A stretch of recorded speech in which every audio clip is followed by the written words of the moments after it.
Mabuti na lang at hindi grabeng inabot ni Junjun. Bruises. Konting sugat sa ulo. Sabi ng mga doktor, ilang araw na lang daw, okay na si Junjun.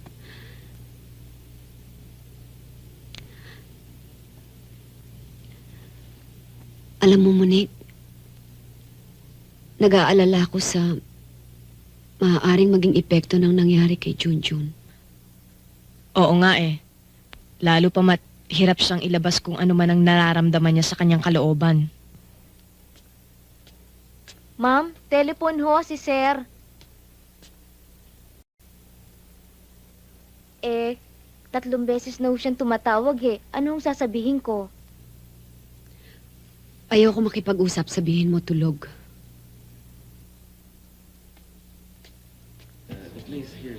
Ano ba talagang problema mo, Mike? Wala. Kulang lang sa atensyon. Talaga bang ganyan kayo mga babae? Pag nakuha nyo na lahat ng gusto nyo sa amin mga lalaki, sinasaisan tabi nyo na lang kami. Taken for granted. Don't you think it's the other way around? Diba, Laika? Pag bumigay na ang babae, the relationship becomes her ballgame. Gagawin na niyan lahat para dun sa lalaki, diba? Ngayon, iba pag-asawa mo na. Iba pag ang kalaban mo, anak mo. Lahat na lang para sa kanya. Naging tiga-sustento na lang nga kami. At kapag nasaling mo naman ang anak mo, malaking away. Kasalanan mo pa. Ay.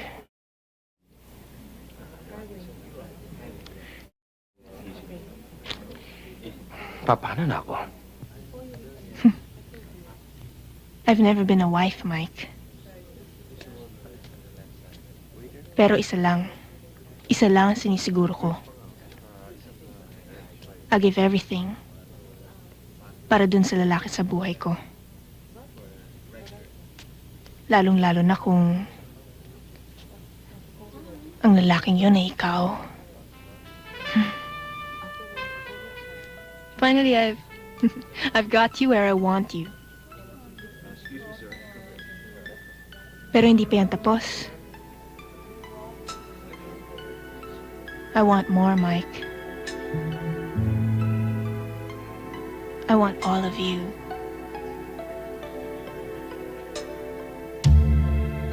I'm gonna make you very, very happy.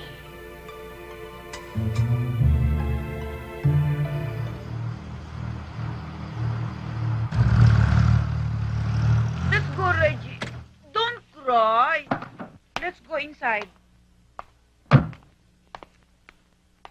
Kamusta ng asawa mo? Ligtas na siya. Mabuti naman. Kung nagkataon habang buhay kong hindi mapapatawad ang aking sarili. Nakita mo sigurong nandito na si Reggie pati mga gamit ninyo. Sobrang na yatang sakripisyo ko. Dapat siguro turuan mo ng asawa mong matanggap ang iyong anak. Ubus na ubus ng panahon ko eh. Sirang-sira na nga pati mga plano ko sa buhay ko. Ayan, ayos ng mga papeles ko. Tutulungan daw ako ng pinsan kong makapagtrabaho sa States. Ay kung lagi naman ako matatali dito dahil Maraming salamat, titas. Napakabuti mo. Hanggang sa lumaki si Reggie, tatandaan kong everything began as a business arrangement. Pero minahal mo siya. At alam ko lagi mong mamahalin. O baka naman magkaiyakan pa tayo. O sige na, magbihis ka na at siguradong kailangan mo pang bumalik sa ospital. At ako naman, ayusin ko pang dollars ko. Titas. May konti akong naitago. Halika muna sa loob. Parang pabaong ko na. Eh ano naman ang gagawin ko sa mga naipon ko? Iiwanan ko pa ba? Wala naman akong balak bumalik. Kung gusto mo talaga magpabaon, ito ang ipangako mo. Walang maapi kina Reggie at Pearlie. Laging patas ang pagmamahal ninyo sa kanilang dalawa. At palalakihin niyo silang dalawa na nagmamahalan bilang tunay na magkapatid. Hinihingi nga sana ni Verna si Pearlie noon eh. Kaya lang sabi ko, gusto ko sanang Anak mo rin si Pearlie?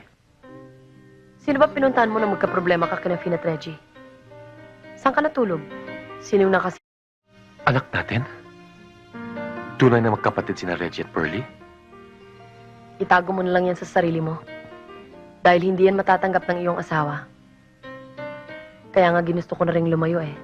Baka pag nalaman niyang napalayo na rin ako at imposible na tayong magkita, matahimik na rin siya.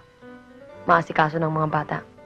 Alam mo nung una kitang nakilala, napakalit ang tingin ko sa'yo. Gusto ko lang magkaanak eh. Naisip ko kasi kung kapatid ko may ganun hanap buhay. Pero ngayon, kung paniniwala ko, ikaw na ang pinakadakilang babaeng nakilala ko. Tama ng daldalan. Pumapatak ang metro ng taxi eh. O sige, wala lang sulatan ah. Kahit postcard. Bye. Dito tayo, dito tayo. Ayun, si Bernie! Okay, please, please, please. Tama na.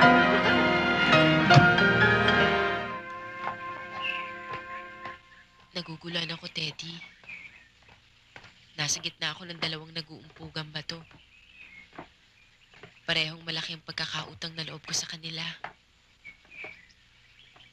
Pareho ko din silang mahal. Ano bang dapat kong gawin?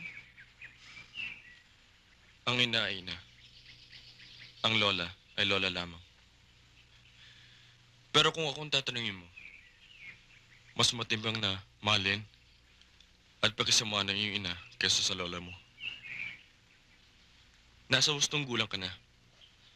Ikaw at ikaw lamang ang makakapag-desisyon para sa sarili mo. Sa ating dalawa, anong plano mo? Jessica, mahal kita. Yan ang sinasabi mo, pero ang gusto kong malaman ay yung mga plano mo. Magpapakasal tayo. Pero hindi pa ngayon. Marami pa akong dapat tuparin sa plano ko sa buhay. At kung ano man yun, ay para sa iyo rin yun. Sa ating magiging pamilya. Yun lang naman ang gusto kong marinig eh. Salamat, Teddy. Mahal na mahal kita. Kahit na anong gusto mo, gugustuhin ko na rin.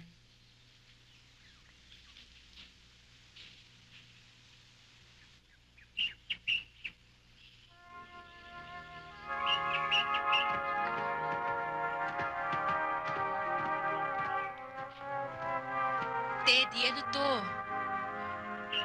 Walang makakita sa atin dito, Jessica. Meaning? I want you.